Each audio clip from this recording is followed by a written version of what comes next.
Gamers all around the world, I'm still a bit sick, but I am recovering. We're going to be reviewing games from the semi-finals of the EGC finals tournament. This is me versus LucifroN. In the quarterfinals, I have defeated B 3-0, and this was the semi-final match. Let's get into it. Now, game number 1 is missing. It's like out of the match history, so I can't open it. But TLDR, he played Jeanne d'Arc, I played Delhi, and I got shut down bad. He beat my ass pretty well. I couldn't do any damage, and it was a pretty one-sided game. And playing against LucifroN in the first game and losing like that was pretty rough. And I was like, my journey probably ends here. So this was game number 2. So we're gonna go through these games, mention some of the important stuff that happened, analyze the games. So second game was on Prairie, which was my map pick. Since I lost the previous game, so I picked Prairie because I figured. There's not many civs you can play on Prairie, by the way. You can play like Mongol, you can play Malian, you can play like Jeanne d'Arc and Ayyubids. Right now, that's kind of the meta. And because he played Jeanne d'Arc and Mongol was banned, I figured he's either going to play Malian or Ayyubids. So I was like, I'm fine with that. And I still play HRE on Prairie. Nobody else seems to, except me. I haven't seen anyone else play it. So I was like, I mean, I like HRE, you know, I don't play HRE too much, but I still like it. It's one of my favorite civs. So I figured, why not bust out HRE and then see what we can do. So I wasn't sure what build he's gonna go with, Ayyubids, because there's a new build with the military wing and where you harass into fast castle.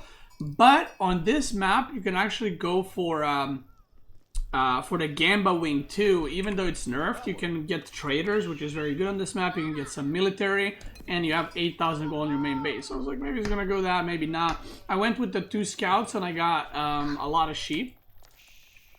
I got 21 sheep, which is decent. You know, it's not crazy, but it's pretty good. Prairie does have a lot of sheep, so it's not uncommon to get big amounts. Like he has 11, and then he has a couple of more here, and I think I'm gonna find some more in the top. So obviously I went 2 scouts, and I think I got like 27, 28 sheep, and he got like 13, 14, 15, something like that. So I'm going with Chapel, and the moment I saw it is military wing, I knew it's gonna be like the just desert raiders into what are they called, into fast castle, or like a culture wing. Usually you either go with the culture wing advancement to H3, or you actually go with the logistics, because what you can do is you spawn with 3 dervish in castle, and you can go and pick the relics. It's actually probably really good against HRE, but I'm not sure how good it is against other civs, right? So he went with logistics one after, which I liked. I thought it was a nice idea. And because I saw military wing, I made a tower here. And my plan was to just rush castle, get into knights. Even though it might seem counterproductive to go knights into Ayyubids that's producing camels. So I have to take out my Invisalign.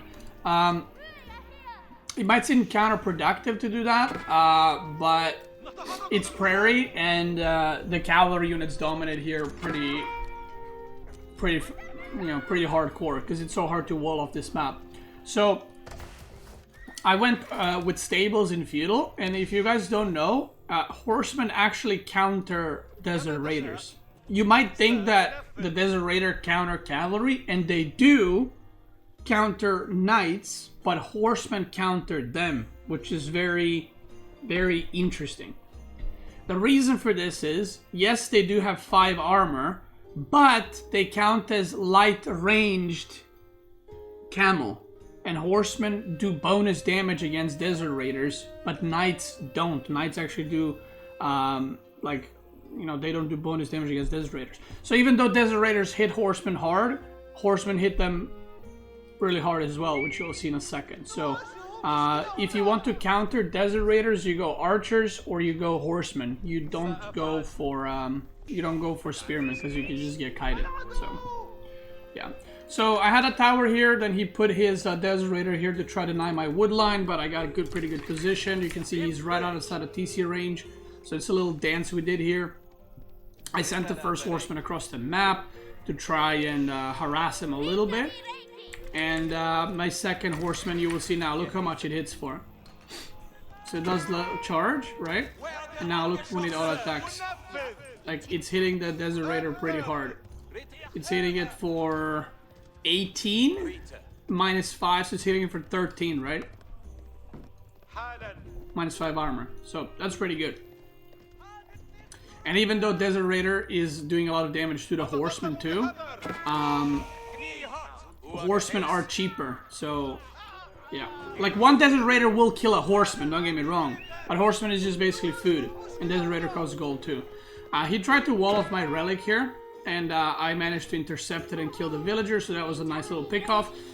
Then I was sending my units everywhere to every relic to see what else he's walling off, because I'm aging up. So my idea is to obviously get the relics, but now I'm aging up, so I want to see which relics are open for me to take. So I sent horsemen and scouts everywhere. So I saw like, okay, this relic is open, this relic is open, so my goal is to first take 2 of these. This one is walled off, so that's going to be annoying to break.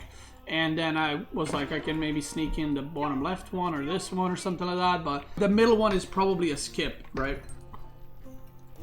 Oh, he did 11 damage? Oh, that's because of the debuff, right. Right. There's a debuff too. But still. My point is, you don't want to build knights, trust me. Like, if you're playing French, you're playing against Deserators, make horsemen, don't make knights. So here, I see that he has no other walls, so I'm aging up. We gotta speed up because we gotta cover 5 games. So right now I'm going to pick up relics. I saw that this Deserator moved up with my tower, so I was like, okay, we go back. I waited for my knight. I yoinked this one. I think in a moment I send the prelate on the bottom, and now I'm sending knights to help defend that.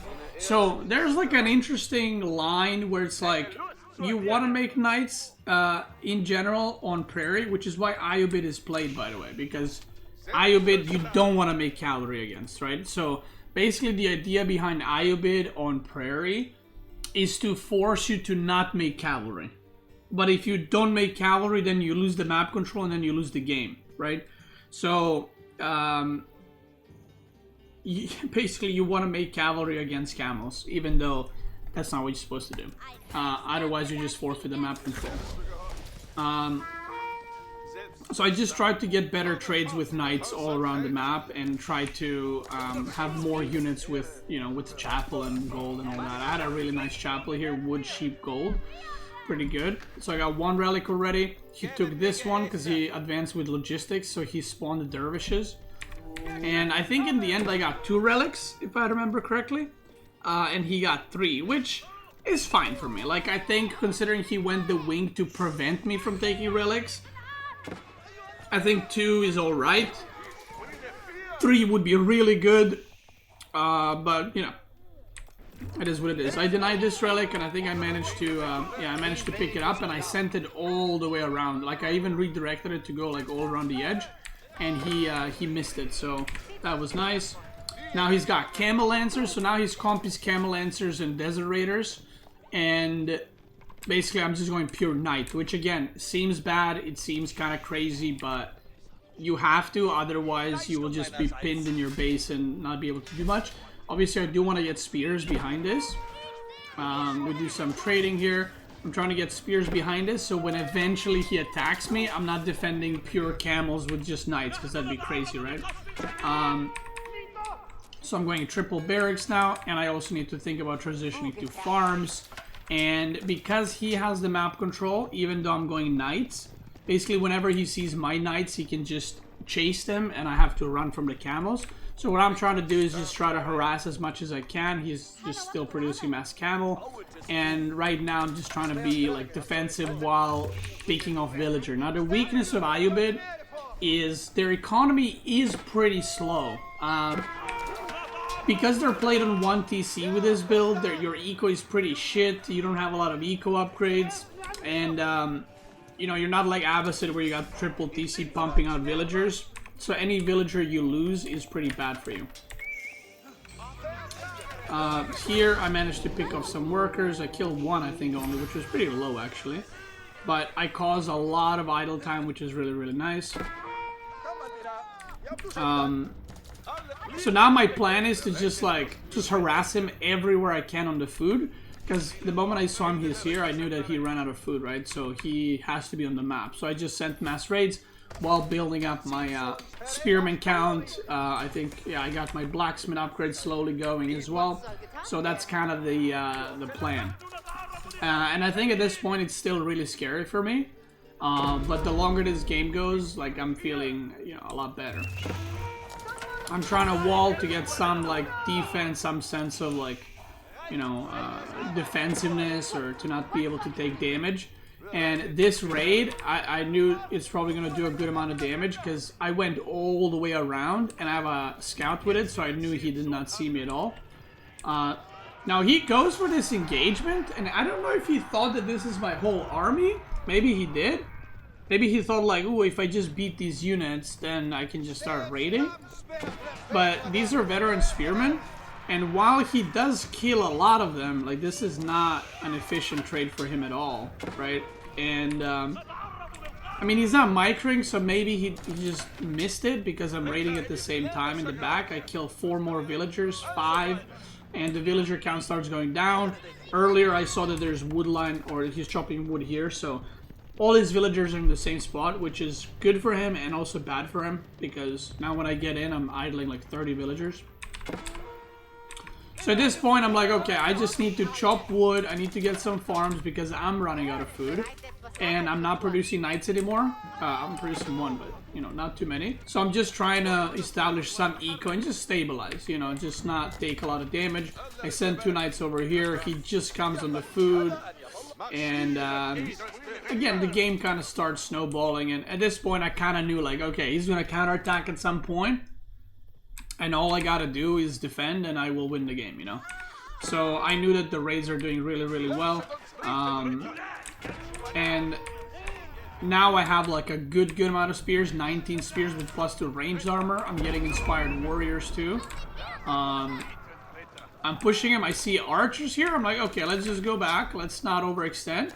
The moment I see archers, you can see the first 2 things that I queue immediately are men-at-arms and heavy maces, because if he has no archers, then I make spearmen. Once he starts adding archers, then I just switch to pure men-at-arm, because then the men-at-arm will kill the camels, the desolators, and the archers. Then he has to go into crossbows, then I can go horsemen.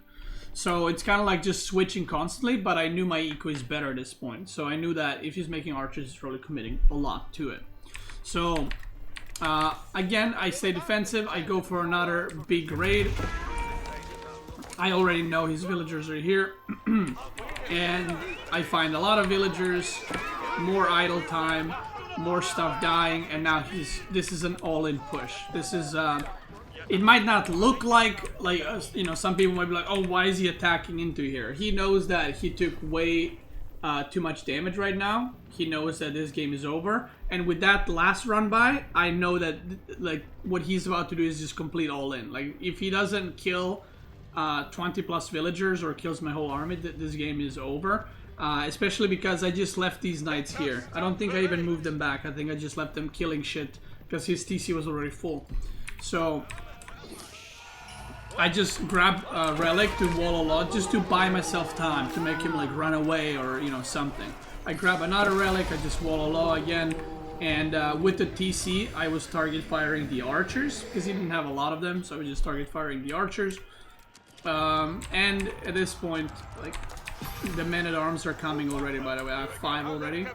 And I'm just producing men-at-arms. And yeah, I'm just running away because there's no reason for me to fight.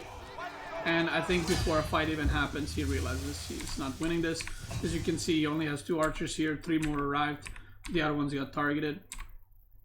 And back over here, like, the knights were just killing all the villagers. So that was a pretty good win. I mean, I always feel pretty confident in HRE. Like, I don't play HRE on... Why is the game not over?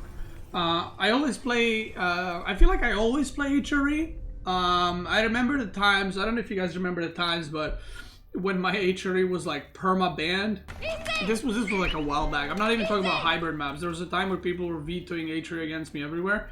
So it's kind of nice to play HRE, you know, but at the same time, it's like, there's so many civs right now, and there's a lot of civs that are a lot better on land, so whenever I can play HRE, I try to, you know, get in there and do it. Congratulations, brother. Even though I feel like most of the players just gave up on HRE completely, so yeah. By the way, the video that I'm making, thank you by the way for the congrats. The video that I'm making now, we're gonna analyze this semifinals, then we're gonna analyze the finals, and then I'm gonna talk about the tournament win rates. I want to talk about Mongols being banned in every single series. And what does that mean? We saw French not getting picked at all. What does that mean? And it does not mean what you think it means. So, Mongol is not the most OP civ, but it is getting banned the most. So we'll talk about why that is. So anyway, he picked 4 lakes, which I honestly feel like... so I got this asked in a interview at EGC. Do I think that the Spanish bros are the masters of hybrid maps because they were considered the best at them? But I think they were like, I think they're like definitely the kings of like Baltic and like Boulder Bay and like Holy Island. I think Vortex and LucifroN are by far the best players on those maps, together with Marine Lord. Like I don't think I'm too great on those maps. But I think 4 lakes, like, it's probably my favorite map, if not one of the favorite maps. This map is so difficult to play, it's so complex, and that's probably why I like it. I feel like this map is like constant aggression, but multitasking is rewarded the most, and I generally think the games on this map are really cool. Like, I would say my favorite games that I played this tournament were probably in 4 lakes. So I feel pretty confident, and you know, LucifroN picked 4 lakes as his home map, and I was more than happy with that. Now, I did not ban Japanese. I knew that he plays Japanese and English on 4 lakes, so I said, okay, if he does one of those 2 civs, I'm fine with that, and I did not end up vetoing Japanese against him, and he ended up picking it here, and I said, all right, I'm gonna do China. You know, China fell out of popularity in the tournament games, which I'm gonna go over pick rates and tournament win rates in another video. It went out of popularity on land maps and also hybrid maps, but it is still, I think, pretty good on 4 lakes, even though I didn't get to see it being played too much. I think that most of the civs that I saw played on this map were Japanese and Rus, actually. Some people played Chinese, but not too many. I think China is still great on this map. I love playing HRE on this map, but because I felt really confident in HRE on Prairie, I just decided to play it there. But if I didn't play China, I would have probably played HRE here, which I had always pretty good results with. So, yeah. So basically, this map, the reason why Japanese is played is because of Shinobis. Japanese is considered like the king of hybrid maps, or at least like a top 2 civ or top 3 civ, maybe top 1 to 3 civ, depending who you ask, right? On hybrid maps, because of Shinobis, the moment you build a Kaka township, Shinobi comes out. It can disable the docks. It can beat a lot of units one-on-one. It can beat the horseman. It can't beat the knight, but it can beat an archer. It can beat spearmen. So it kind of puts pressure on you immediately and disables your docks, which can cause a lot of issues. So with that being said, other than that, their fishing ships are cheaper. Then they can spam samurai. There are builds basically on every hybrid map. The way you play Japanese is you build a couple of Shinobis, and while you're forcing your opponent to make so many things, you just rush castle and go mounted samurai. So whenever you play against Japanese on hybrid maps, it feels you're 1 step behind. Like, great tournament, Brooder. It feels like you're making a galley, but they already got like a dock and producing, and they're disabling your dock, right? So then you don't only need to make double dock to counter their 1 dock if they manage to build a dock here. You also need to make an archer range or something to kill the shinobis, but they don't need to build a building for shinobis. They have it through landmark. So then by the time you do all of that, they hit castle, and then they're massing mounted samurais, and at that point it just feels like you're getting overwhelmed, which is why Japanese is played on hybrid maps. Just giving you guys a little preview. So he actually does something sneaky as fuck, and I had a fishing ship here, and I did not expect this from LucifroN. I had a fishing ship here, but he actually sent a villager all the way around, and he built a dock in the back of my base. And when I saw that, I was like, okay, shish. You cheeky mother trucker. So, he has a dock here. He ages up just now. I'm about to age up, and I'm building dock on his side. Now, this is the... I'm not going to be like, this is the difference between me and other players. But this is the decision that hasn't lost me the game, okay? So most players, seeing this, would say, yo, I need to make ships immediately, right? Or right here to defend. But the best decision, and this is how hybrid maps work, you need to understand your civs. China has way more income than Japanese. My wood income and my gold income and my food income is going to be higher because of imperial officials, right? I don't need to put villagers on food, right? I can just put them all on wood and gold, and I can collect taxes for extra gold.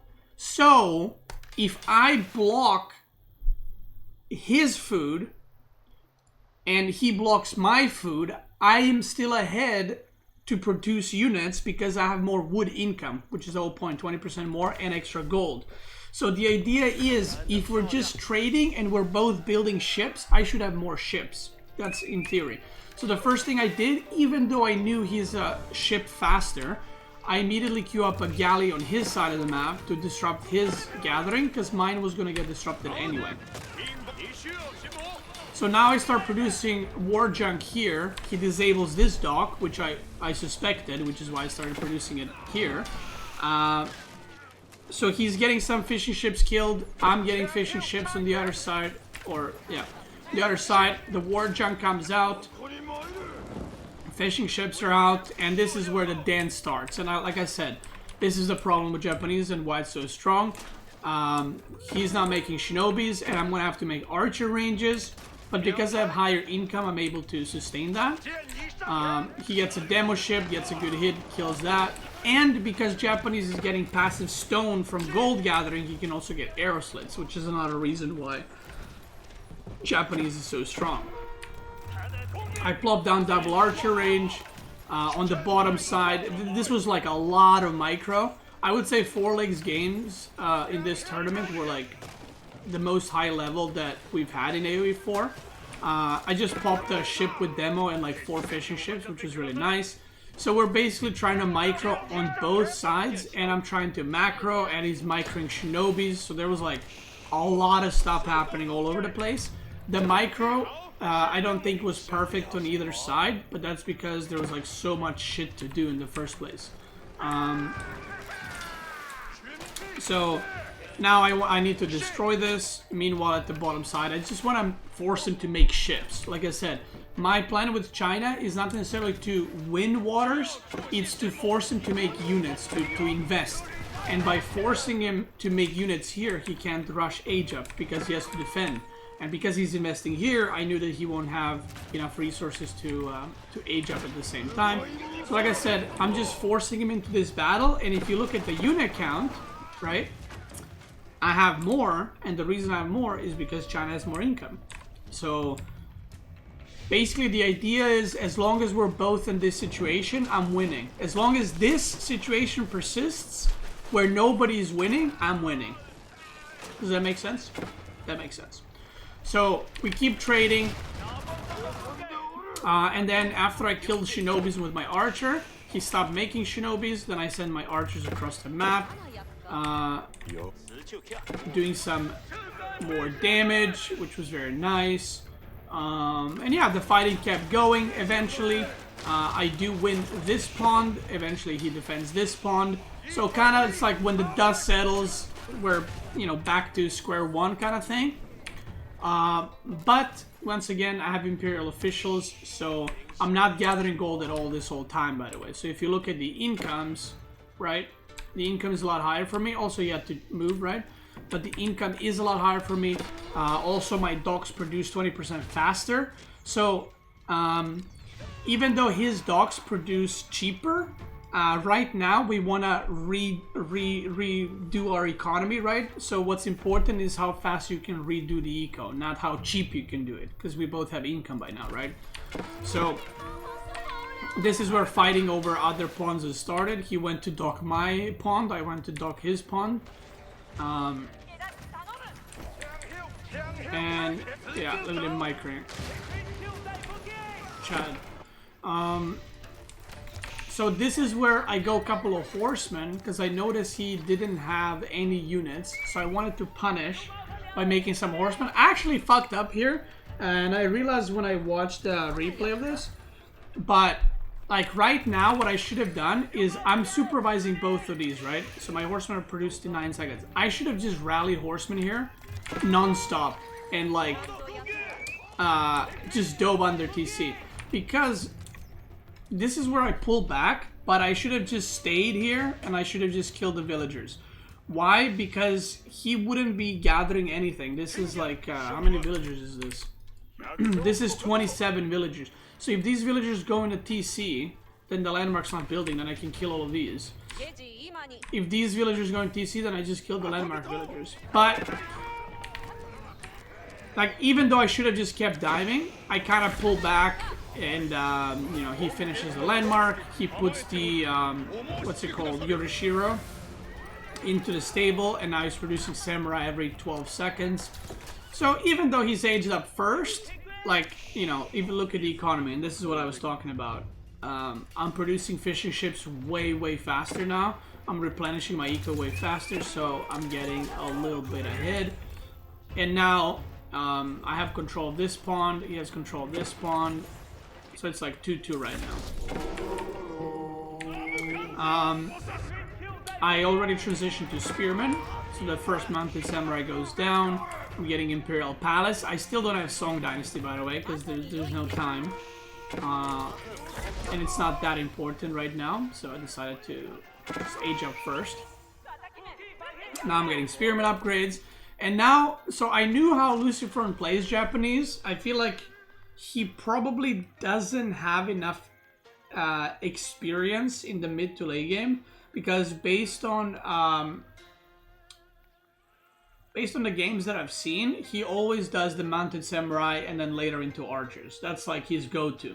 So I figured I don't even need to, like, I've never seen him make samurais with Japanese, so I feel like this is like his thing, and Vortex does the same, where they just go mounted samurai like in masses, and they try to like kind of out-damage. So I was like, okay, I'm just gonna go spearman crossbow, defend the initial push, delay the game, and then I'll play the late game, which I don't think he has a lot of experience in. So that was kind of my plan. I also started getting relics, and I think I got a decent amount. I think I got 2 or 3 relics. Considering how fast he aged up, I thought that was pretty good. I managed to deny a relic here, which was pretty big. Samurais are getting picked off, and you can see the army count is just getting worse and worse, right, for him. I see the archers now. I'm like, okay, so, you know, I just kind of confirmed, like, yeah, he's doing the thing I thought he would do, right? He's doing the mounted samurai into archers, so I was very happy about that. These archers are actually so annoying to engage, like, you can't catch up to them. They're very microable. I decided to go for the Omega Wall, and look at this. I couldn't believe that this happened, by the way. So I did like I just did a wall from here, and I just dragged it across the map, right? And there were some knights that came into my base, or mounted samurai, and I'm like, where? Like, what the fuck is happening? And then, you see this relic? So when I took this relic, this became a hole. And that's where the units were coming through.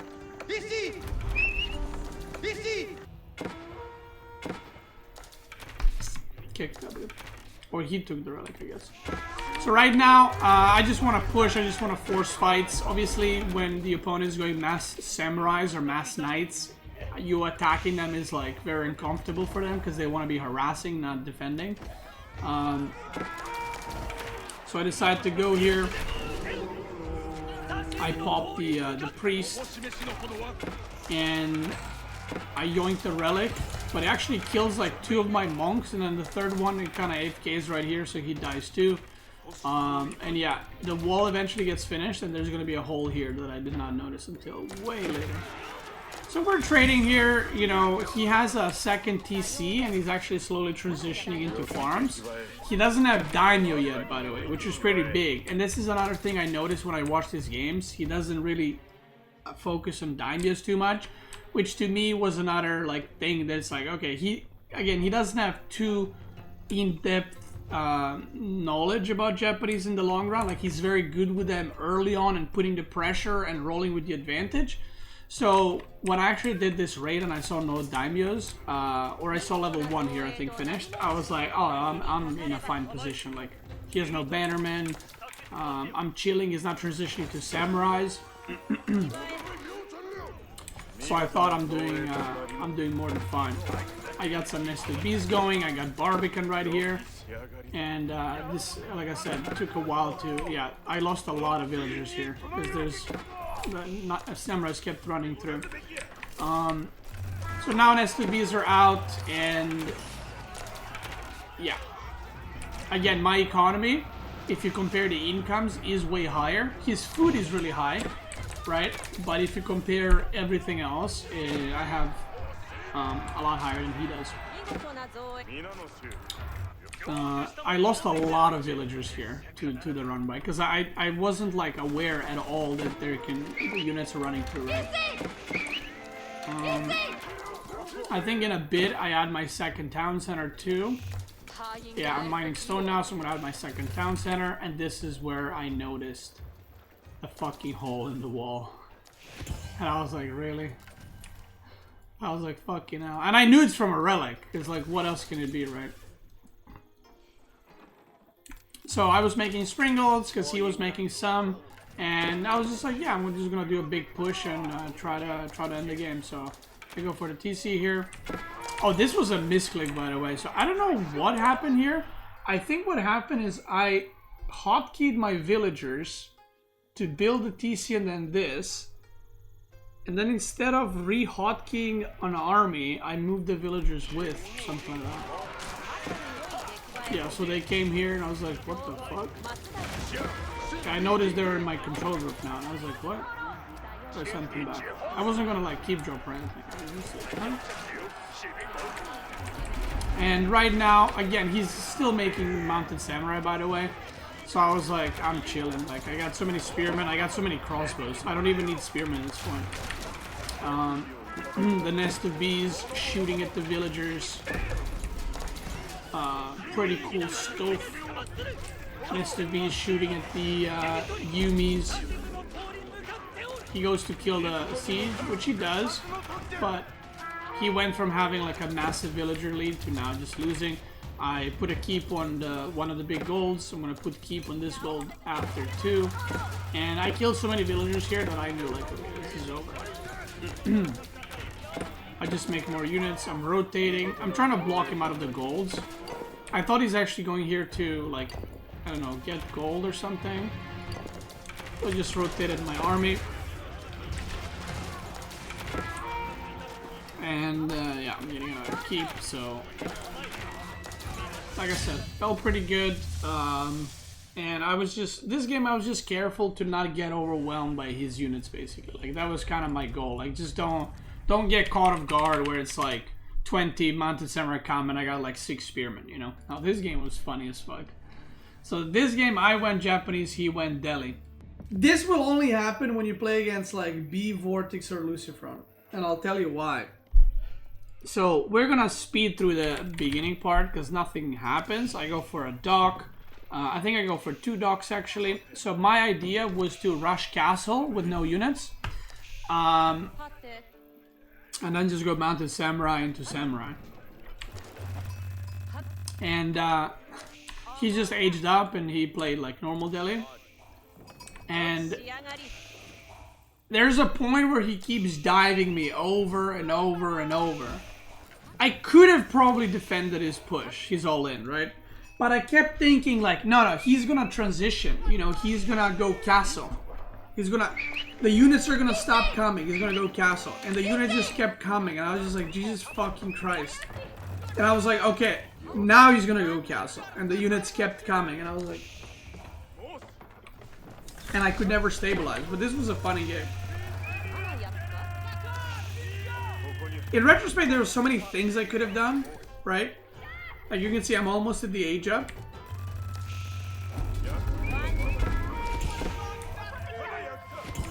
So yeah, I'm aging up with the floating gate. So now the idea is, Yorishiro comes out, or Priest comes out with Yorishiro, you put it in the stable, and then your stable produces Mounted Samurai in 12 seconds. So you're just spamming Samurais, I got gold here with the tower, and I'm chilling. That's the idea. I wall off here. You know, I don't have Daimyo yet, but soon. A relic is coming in. Boom, right there. I'm producing my... And I'm feeling good right now. You know what I mean? Like, I'm feeling good. And I think I maybe took it like too lightly here. Maybe I thought like, oh, he doesn't... Because right now he doesn't have that many units actually. So maybe I was just like, I'll be fine. Like, I'm even getting mining pick. Like, knowing how the game was, right? If I knew that he's gonna keep doing this, I would have gotten +1 steeled arrow. I would have even gotten +2 steeled arrow. You know what I mean? Like, I would have gone for +2 arrow damage because I have 15 villagers. You'll see now, for the next 10 minutes, I had villagers just in my TC the whole time. So, right here, I kind of engaged immediately with Mounted Samurai. I was targeting Spearman with TC. And, like, see, I'm engaging again. Instead of just chilling in the back, getting more, I kept, like, trying to damage and engage. Because I thought, like, he's not gonna dive. Like, because if you look, he doesn't have that many units, right? And I was like, oh, I'm fine. I'm chilling right now. Let's go. And then I was like, oh, fuck. That's a lot of units. So, because my workers are constantly in and out of TC, I'm getting idle economy. I should have produced Uma Bannerman there. So now my daimyo is finished. And I was even building a house here. You know, I was like, yeah. And then I see a ramp, and I'm like, that's not gonna work. You know? And I wish I got steeled arrow. I got +1 ranged armor, which is all I need right now. Because I have 5 armor. Even if he gets +1, he's gonna have 6 damage, so the units are gonna deal 1 damage. So I don't need more than +1 ranged armor. But I wish I got steeled arrow, because that would increase the damage of the TC by so much. So I'm repositioning my workers. He's going in. I put the relic into TC to produce villagers faster. Because I was like, I had some idle time, so might as well. And he's going in. And I'm trying here as much as I can to kite with my workers, or sorry, to kite with my samurai while target firing the spearman. See that? Look at that target fire with TC. So I'm trying to target fire as much as I can. And my samurais are just getting fucking wrecked by Ghazi raiders. And now he's trying to kill my stable, which has the Yorishiro bonus. So I was like, uh-oh, I need to kill that. Turns out I lost it anyway. So that was I mean, I did get a ram, I guess. And he's just standing under TC. And I'm just like... And now I get steeled arrow, by the way. But I should have gotten +2 as well. So now my TC is pumping. You know, it's doing quite a bit of damage.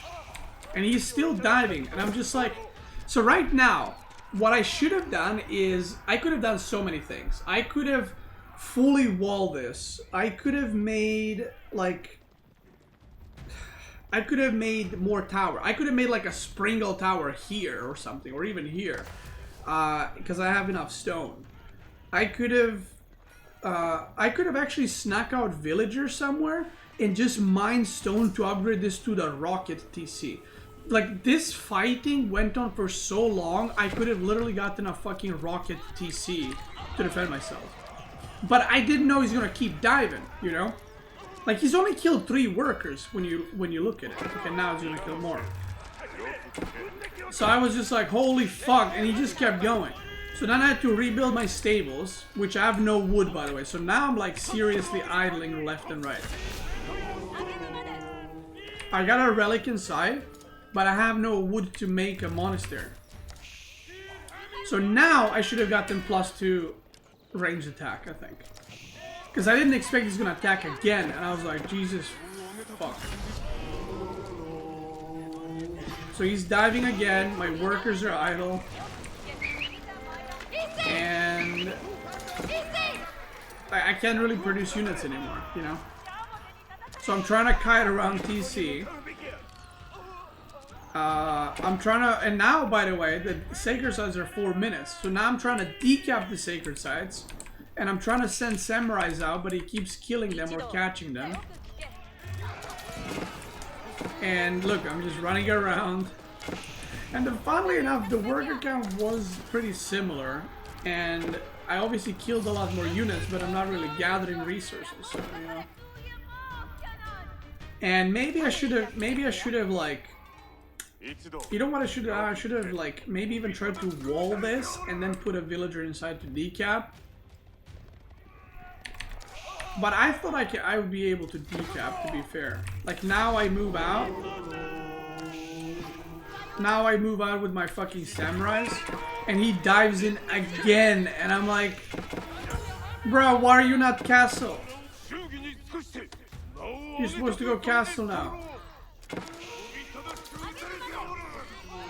So he's still diving, he's still killing my villagers, and now the villager count is quite bad, right? And I'm even harassing villagers. He defends this. Look at this decap. Look at this.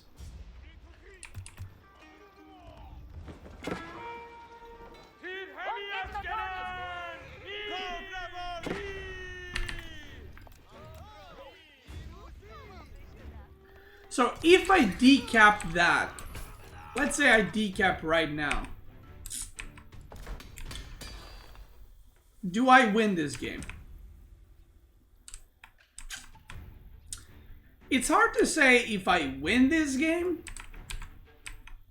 right? I'm not gonna be like, yeah, if I decap that, that's a W. I mean, I'm 20 workers behind. Now, I do have farms, right? I have faster villager production. I'm getting Yorishiros every 3 minutes. And I can get the relics, right, before he can, because he's nowhere close to castle. And I do have 1 Yorishiro generating 75 food per minute and 75 gold per minute. So it's like, think of it like I have 2 relics here, 4 relics, and I have faster production. So I could have just mass samurais. And this is the point where he can't really stop producing units. He has to keep going. So this dive that he's doing right now is gonna die. This is not a lot of units. So the game when I went on, I think I could have come back.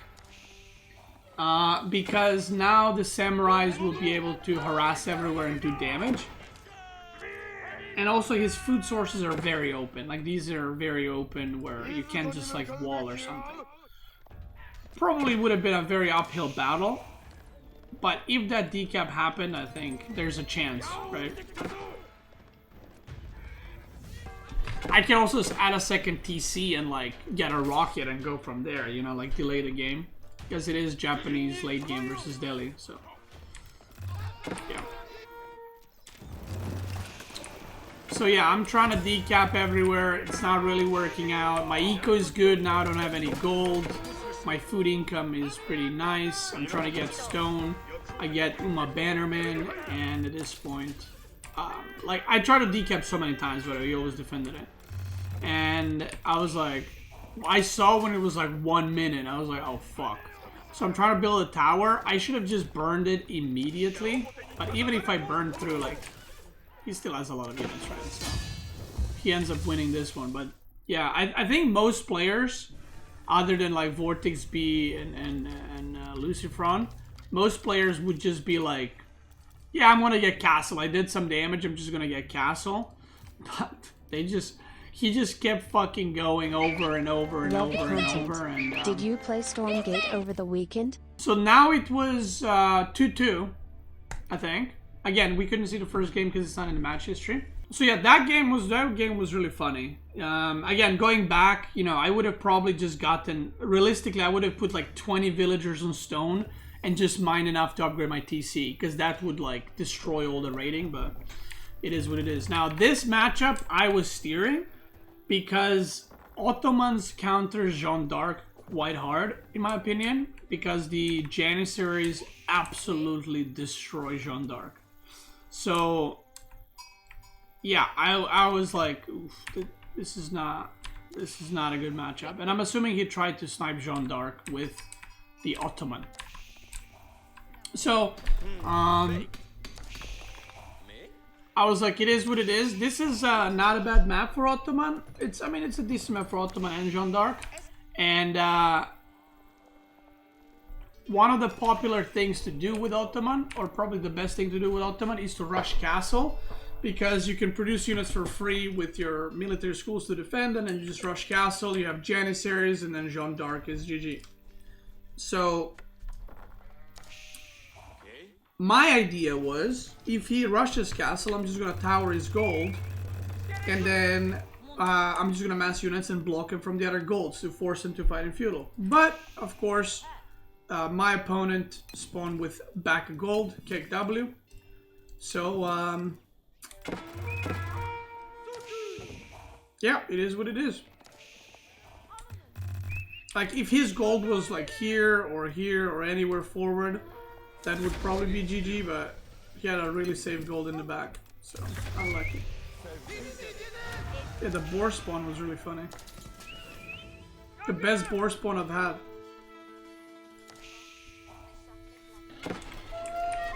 Everyone was saying JD OP, and that's why you won. Well, that's why they're watching the games and I'm playing the games.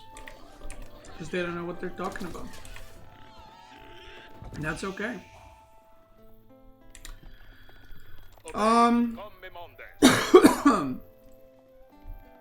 So he rushes the tower, and the moment he started making tower, I was like, okay, he's probably rushing castle, because if you're gonna mass units, you don't need to make a tower, right? So I saw this and I immediately pulled 2 workers and I was like, let's go tower rush. Look at this boar, little tiny wall. Let's go. I get both boars, which was nice. And I go for a little tower right here. I do a little engage, heal up my knight, and this game starts off okay for me. Like, not amazing, but it starts okay. I managed to get a villager right there. I think I get another villager here, or maybe a bit later. But it starts off pretty good, and now I'm just running in and out, you know, like I'm just forcing idle time, basically. And he gives up on that gold, and he goes soon to the back gold. Now, what I could have maybe done is gone spears already. And then just try to push this gold, but it was such an awkward position to push, because he walled here too after.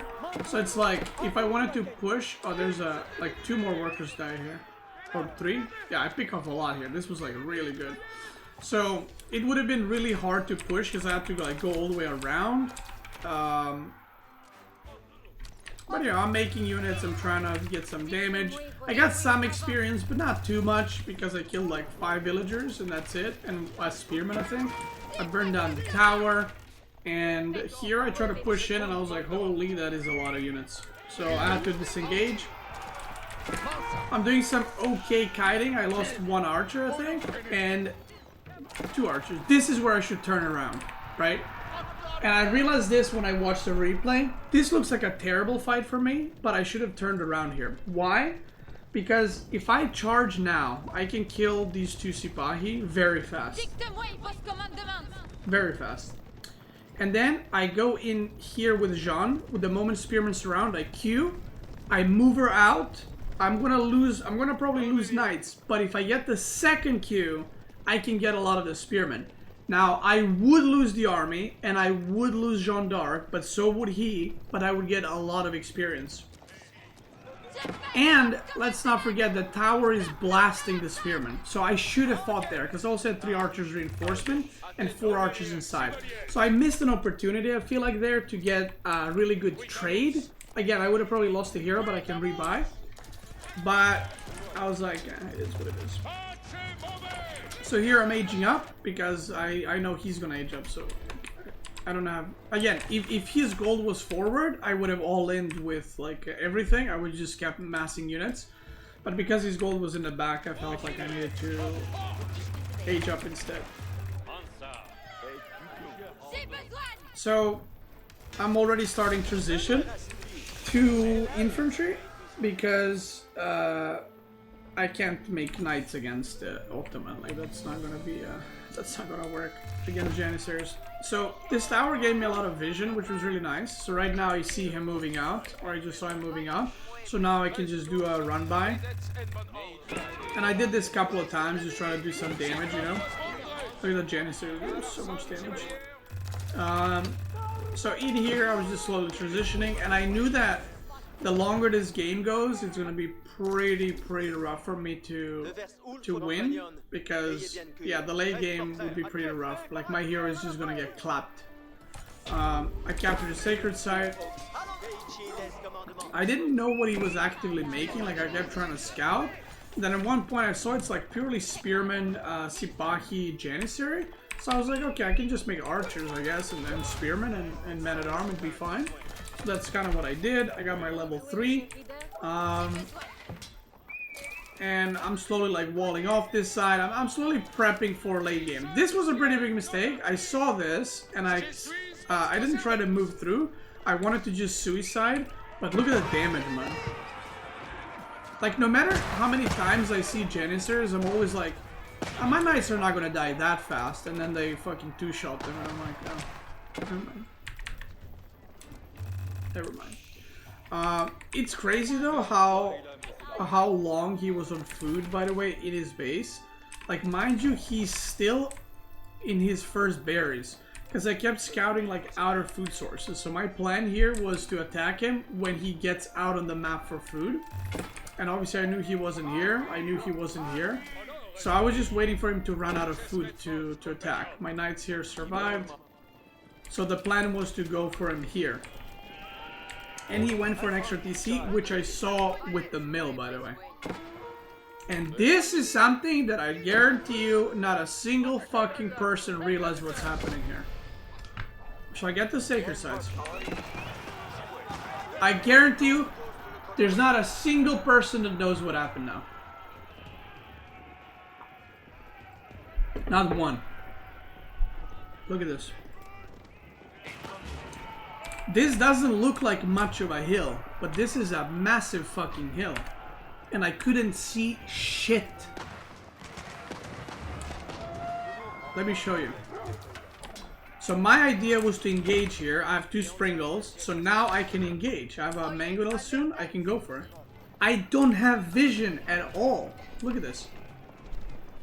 I'm gonna show you my POV. Look how the vision cuts off now. Ready? Look at my vision. There's nothing because it's uphill. So I'm gonna get a scout. You'll see in a second. I make a scout because I don't have vision. 2 scouts. Look, do you see the vision? You see how low that is? And it's because it's an uphill. You see the uphill starts here, right here. And uphill, which we saw recently on my stream, you see way less. So I have to go in like a mangonel range in order to see anything, right? So look what happens. I'm like, I can't fight. Like, I legit can't fight because I don't see his units. So I go back and I wait for a scout. Because there could be mangonels right here and I don't see it, right? And I don't think he realized either, right? So I get a scout. And I'm trying to put scout here so I can get vision, right? And look at this. It still doesn't really give a lot of vision. So I'm trying to move in, and basically what I'm trying to do is I'm trying to engage to fight the TC, but I don't know where the mangoes are. To make the things worse, there's another uphill here, which further blocks my scout from gaining vision here, which is where the mangoes were. So I can't shoot with my sprinkles. Right? So now I send my scout more in, I get vision. But obviously the scout fucking gets popped. And now look at my vision again. And I'm just like, fuck me. And it was so hard because I kept losing vision. Like, if I'm here, I can see up to here. But if I move there, I lose the vision all the way to here. So while I was playing, every time I moved, I was losing the vision. And I kept trying to target Nectar with sprinkles, and I kept missing. And then my hero was getting shot the whole fucking time from Janissaries, and I was like, oh. And I have to attack here, because this is where his food is, right? So I lose the vision again. I'm trying to target fire the Janissaries, and this fight does not go well at all. You see how the vision cuts off right here?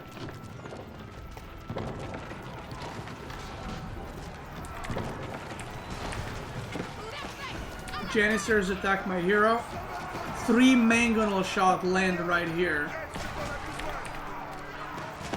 The hero goes down, and I was like, oh god, what is happening? My sprinkles go down. You know why they go down? I attack the mangonels, I lose vision, and because I shift click, they start moving upwards and they die. And I was like, oh god. I thought the game is over. I was like, oh god, that's it. I just fucking lost the game. But then this boy right here.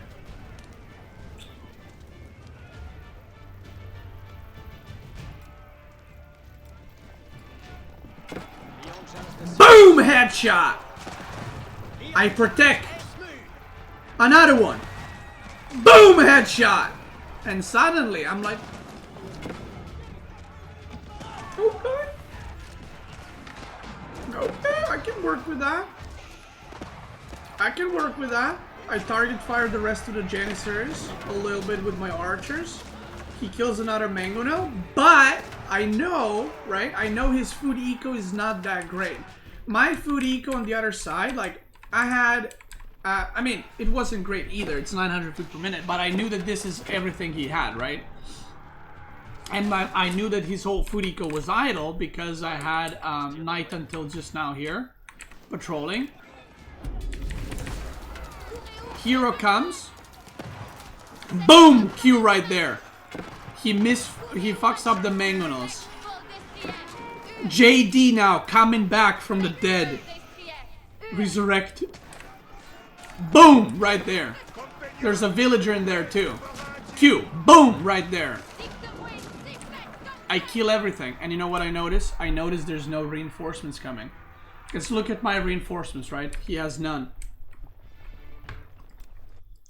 On the bottom, I have villagers. Guess what's in the guild bank? I left that bitch on food, and I put a lot of workers on gold. I checked the guild bank, I had like 2.8k inside. Boom, red palace. I wall off this section of the map. I get another like 4,500 food right here. Red palace that shit, and all I need to do now is just keep suiciding into these workers. I don't gotta win the fight, I just need to not let him get food. And I win, because if he transitions to farms, he's dead. So, right now, I'm just pushing through. Like I said, I knew that he didn't have any reinforcements or any food, because there was nothing coming out. Red Palace finishes. I get 29 workers on deer. I still got deer here, by the way. I still got fish that I can take too. I made like a couple of farms here and there. And right now, I'm like, okay, he has like archers, janissaries, spearmen, sipahi. So the first thing I do is I upgrade my spearmen with elite upgrade. And I'm like, if I just mass spearmen and I get +3 ranged armor, they're gonna do more than fine against archers. They're gonna do fine against janissaries. And reminder, my spearmen are cheaper, so it goes 45-15. So I'm like, I'll just mass spearmen because I'll just mass whatever units are cheap, right? I was also massing like archers that are 2237. I was getting stone because now sacred sites is like 4 minutes, so I'm like, I just make a keep here. And we chillin'. The one decision that I made here was to go for Bombard Tower here, which was really good because it denies all the food here. And it prevents him getting to the sacred site through me, right? So he has to get the tower first. So the tower completes, and now this is basically, he can't pass through here. He cannot pass through here either, so I felt pretty good. And yeah, like this bomber tower is just a no-go.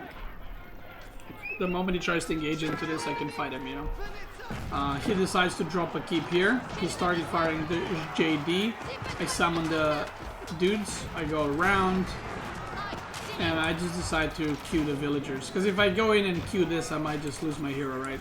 So I go into the villagers and he taps out. And I was like, holy fuck! And when I won that, I felt really good. Because when you get a win after that fight starting like that, in a matchup that is not good for you, it feels really bad for the opponent, right? And it feels really good for me. Because I'm like, I should have not won that. It should have been a loss, and he's like, that should have been a win. So that feels really, really good. And going into the last game, I knew that he's gonna play Malian for sure, because I mean, both Vortex and LucifroN play a lot of Malian, so they're very good with Malian. It's probably their like top 1, 2, 3 civ, I would say. And I knew he's gonna play Malian, and the Spanish brothers have been cooking Farimba again. I don't know if you guys noticed, but they've been going Farimba in every series once again, which I found very surprising.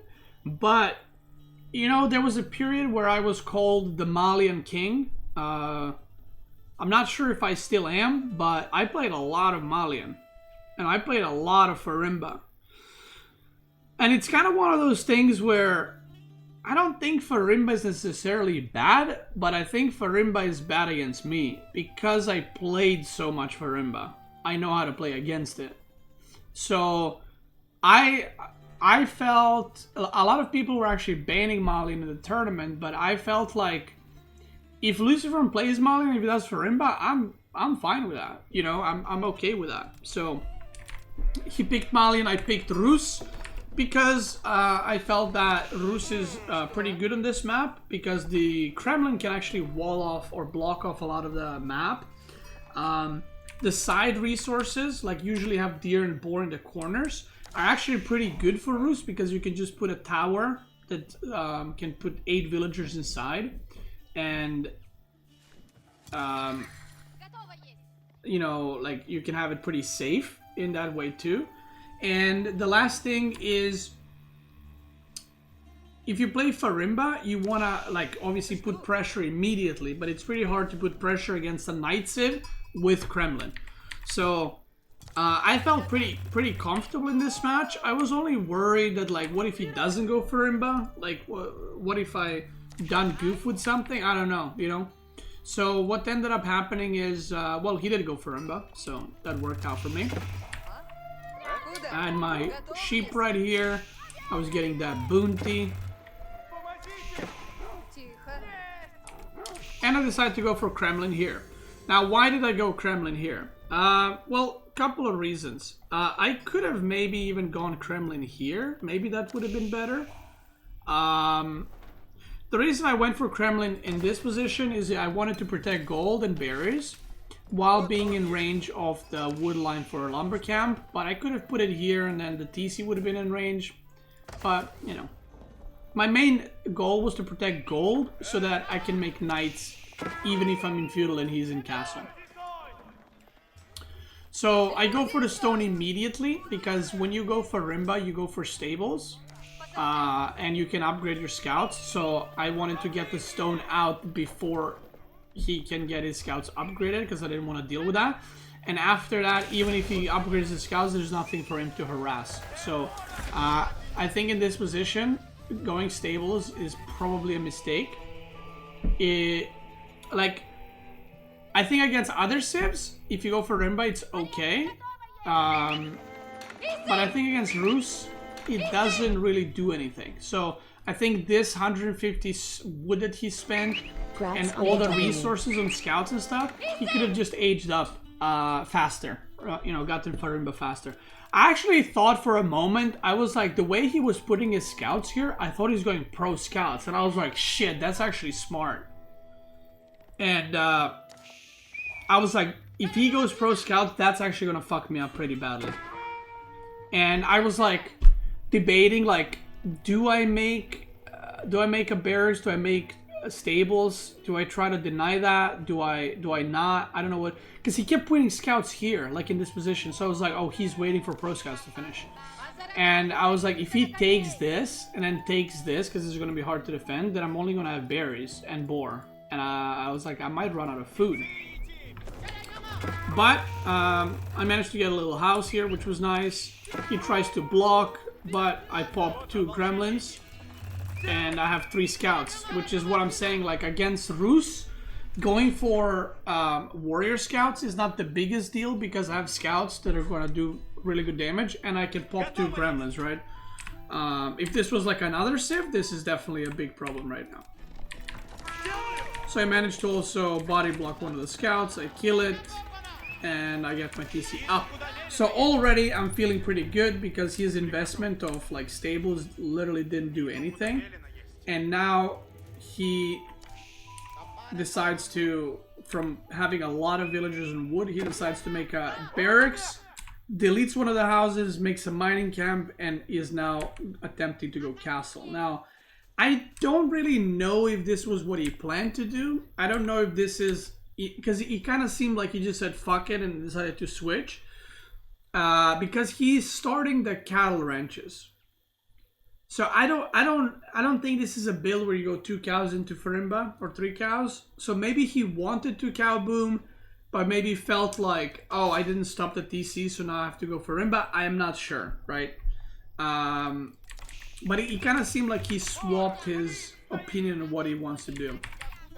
You can see he's a little bit out of food there too. He's sending villagers on wood. I don't know why he swapped. Maybe he was worried I'm gonna harass here. Okay, I have a knife. Okay, maybe that's fine. But yeah, you can see like the villagers are moving left and right. And at this point, like, you know, maybe it's the nerves, right? He's like, oh fuck it. Like if I lose this, I'm out. The warrior scouting didn't do anything. Now he's making some donzos.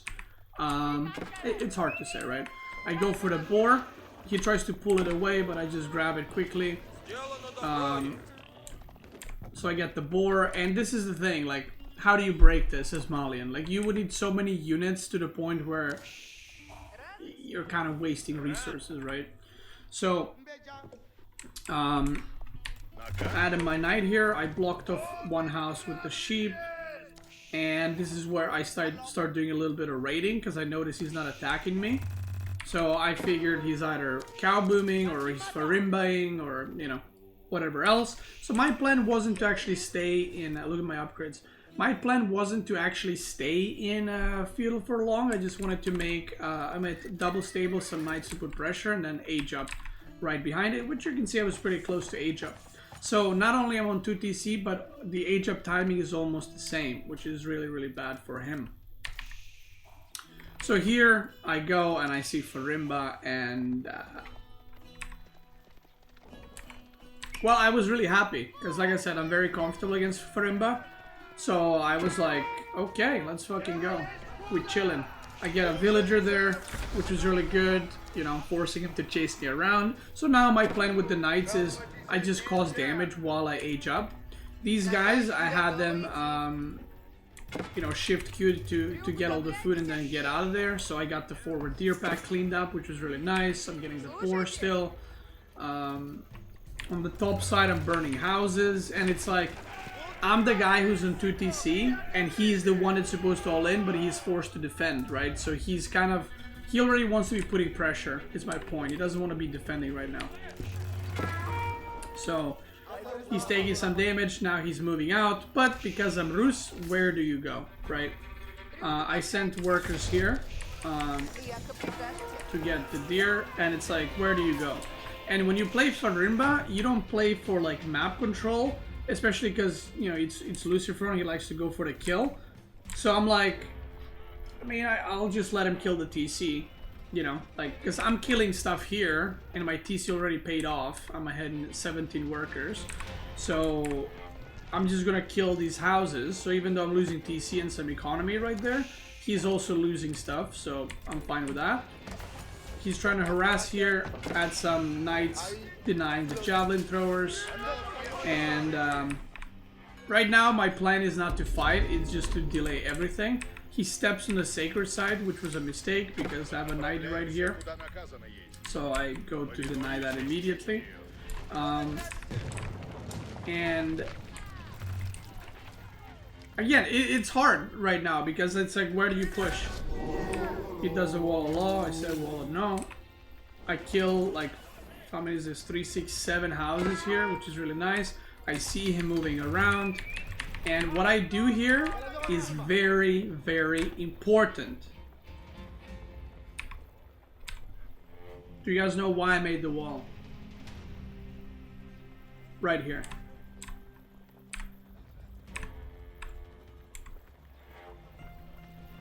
It's a choke point for the gremlins. Because Kremlin is on this side, right?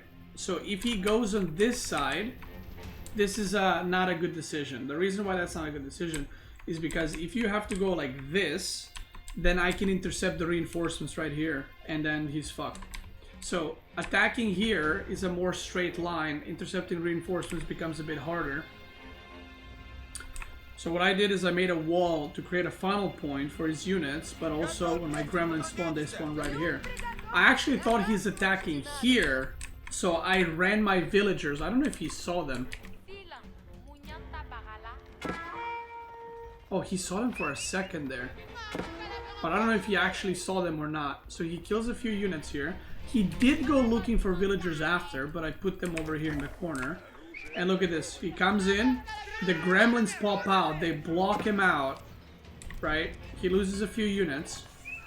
And right now, I don't care about winning the fight. I'm doing damage in the back. Like, I'm raiding over here. I'm burning up over here the houses. My goal is to just... And he's fighting the gremlins here, losing some units. My goal here is to just delay this game, because I'm already ahead.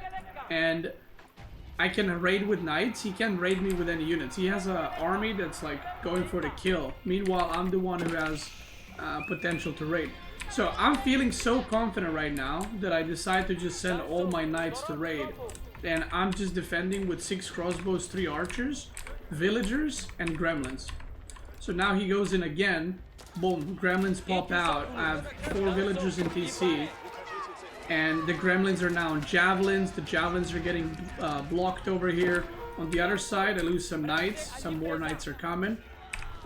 And he gets completely wiped here. Look at that. Completely wiped. The knights are back. He's having more idle time. I do a little melee charge here. I think I kill like a villager maybe. There's a knight on the top again. And he just lost his whole army. Now if you look at the army count, it is not looking good at all. And guess what just happened? I saw that his gold is running out. I have a knight here, right? So he's not gonna go there because I have a knight. So he should be going to the bottom sides. So I send my knights on the bottom. And look what I find.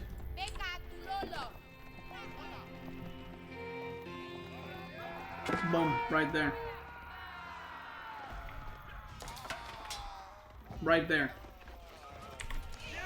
We get some villagers, and at this point, I knew I won this game right there. Like, because killing that amount of villagers while he's on 1 TC is really good. I see this again, so I managed to snipe it again, and I think I get 2 relics on this side, which considering that he's the one putting pressure, and I still got 2 relics, was really good. He comes on this side, he's trying to find my villagers on the boar, but the boar is already out of food, you know, so it doesn't really matter. I thought he knew about this, so I tried to move away, but he didn't know that I have villagers there. I'm still raiding, I'm running around, you know, I'm feeling good. And look at this now. This is the cutie special. You ready for this? So So there's so many things happening right now. I'm attacking here, so he's getting attack notifications here. He's about to attack me, which I see, and I'm getting ready to engage. I do the double wall of law at the same time. I'm raiding here, and I'm about to charge into here. So I activate the wall of laws to just overwhelm him with the information. I charge in here, I charge in here. He's running in on this side. I react a bit slow here, because I was doing stuff. I pop out the only 2 gremlins I have, and now he is in an all-in position. Like, there's nowhere to run here. And I keep checking these knights, and I was like, yo, they're farming. And they just keep killing workers. So he has defended this push. Villagers, look at this. He A-moved all the villagers. And in the back, he gets cleaned up. And I was like, let's go, baby! And the gremlins were AFK, yeah. Fucking idiots. Doing nothing. And I end up getting the W. And that was a 4-2 versus LucifroN. I honestly, like, I've said this already. I'm not trying to, you know, some people try to cancel me because I said I was playing WoW a lot and I didn't get to practice as much. I'm not saying that because of that. I'm saying this because of I did not expect to do well in this tournament at all because I didn't get to try out a lot of the stuff I wanted to try out. I didn't get to practice a lot, but I did like prepare in terms of like strategy, I guess, just not practice as much mechanically. My number one goal was to just avoid mirrors, as it always is, and I managed to do that very successfully in this tournament. I did feel mechanically that I'm not very good. Like micring wise, I definitely felt a bit off, but I felt like, you know, the decisions I was making were pretty on point. In the games that I won, at least. In the games that I lost, I mean, I lost, so clearly the decisions weren't great. But usually in the past, I felt like mechanically good, but decision making wasn't as good in a lot of the games. So now it was kind of like reversed. So yeah, there it is. That was the semifinals versus LucifroN. By the way, spoilers for everyone. I did end up winning the tournament. And I will review those games right now on Twitch. But for you guys on YouTube, this is going to be another video. So if you want to check out that, check out the next video. If you enjoyed this one, thank you so much for watching. Twitch gamers, let's keep going.